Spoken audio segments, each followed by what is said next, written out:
वो 10 दिन part 29। Nurse की बात सुनकर संजू शॉक हो गया।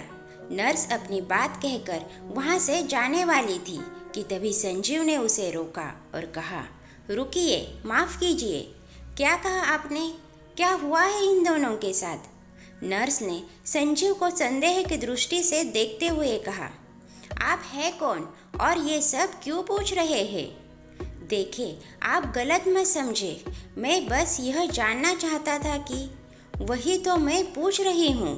आप क्यों जानना चाहते हैं? नर्स ने संजीव की बात को बीच में ही काटते हुए बोला।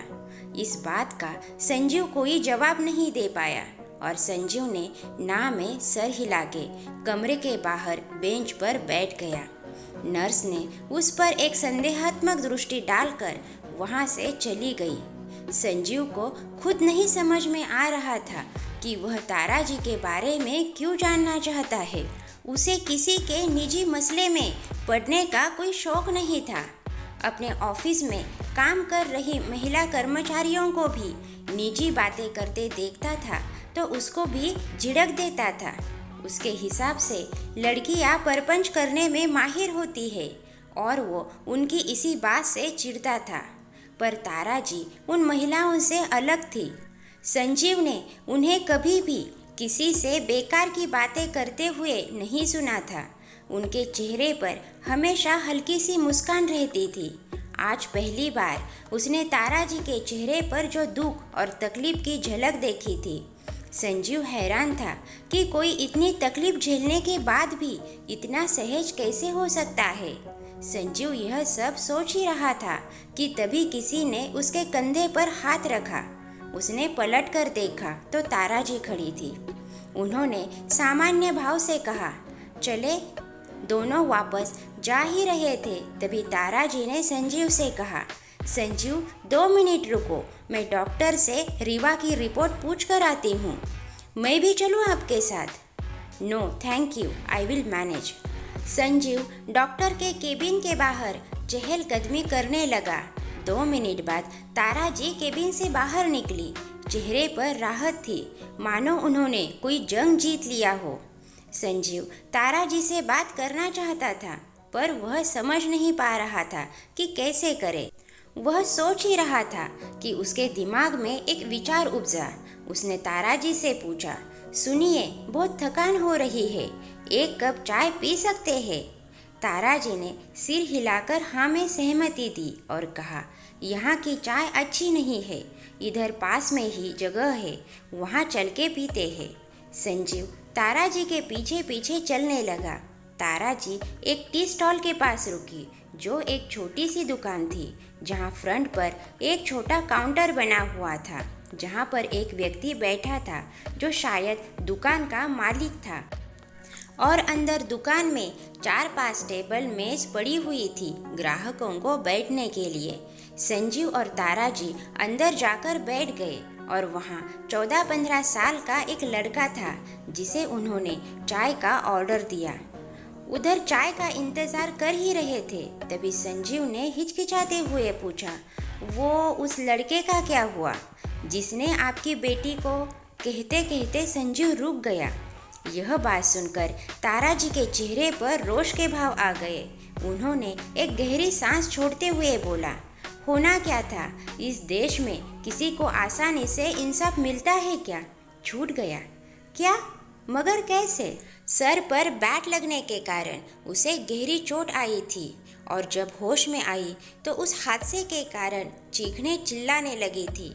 दरअसल वह उस लड़के को देखकर ही चीखती थी। तारा जी ने घृणित भाव से कहा, जिस कारण जेठ जी जेठानी जी ने यह साबित कर दिया कि मेरी बेटी पागल है और यहाँ मेंटल असाइलमेंट में भर्ती करवा दिया। पर उसे चोट भी तो आई थी। दरअसल उन्होंने यह साबित कर दिया कि दोनों बच्चे खेल रहे थे। खेलते खेलते गलती से चेतक का बैट रेवा को लग गया। बाकी उसने उसको मॉलेस्ट कर दिया था। इस बात को सिरे से नकार दिया गया। पर कैसे? मेरे पति ने ही गवाही दी थी कि जो हुआ वो एक हादसा था और कुछ नहीं हुआ था। अब तो कोर्ट यह सोचेगा नहीं बाप बेटी के खिलाफ झूठ बोल सकता है। ताराजी के चेहरे पर लाचारगी के भाव थे। लेकिन क्यों? संजीव ने हैरानी से पूछा। ताराजी गहरी सांस छोड़ते हुए बोले, वही सो कॉल्ड इज्जत। अगर यह साबित हो जाता तो उनकी बेटी के कारण उनकी इज्जत न खराब होती। भले ही अपराधी छूट जाए लेकिन इज्जत खराब ना हो। ताराजी घृणा और रोष के साथ बोली, बड़ा अजीब लगता है कि 8 साल की बेटी के साथ दुष्कर्म हुआ और लोगों को उससे सहानुभूति होने की वजह यह बात का डर है कि उसके कारण उनकी इज्जत चली जाएगी।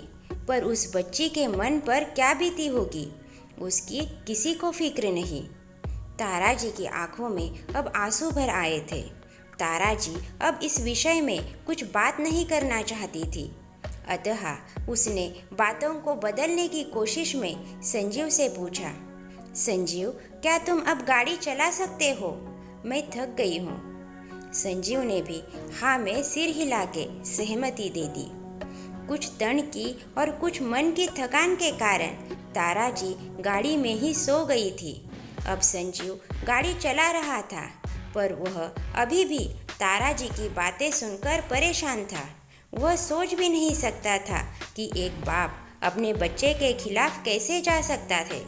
संजीव अपने माता पिता के प्रति जो भी सोचता है या वह जैसे भी हो, पर संजीव और संजीता के साथ हमेशा ही खड़े रहे हैं। और दीपा जी ने तो हमेशा ही संजीव का ही पक्ष लिया है, चाहे वह सही हो या गलत हो। उसे उस बेचारी बच्ची रेवा पर तरस आ रहा था। आश्रम पहुंचकर संजीव सीधे गुरुजी के कमरे में गया और उनसे बोला, मुझे आपसे ताराजी के विषय में कुछ बात करनी है। क्या बात करनी है? गुरुजी ने बड़े ही सपाट शब्दों में पूछा, मानो जानते हो कि संजीव उनसे क्या पूछने वाला है। ताराजी के साथ क्या हुआ था? तुम्हें क्यों जानना है ताराजी के विषय में? बस जानना है। संजीव की बातों में अजीब सी बेचैनी थी। वही तो मैं भी पूछ रहा हूँ। उनके साथ इतना अन्याय, तो तुम्हें क्या करना है? तुम ही तो कहते हो, एक अकेले तुम ही हो जो अन्याय झेल रहे हो।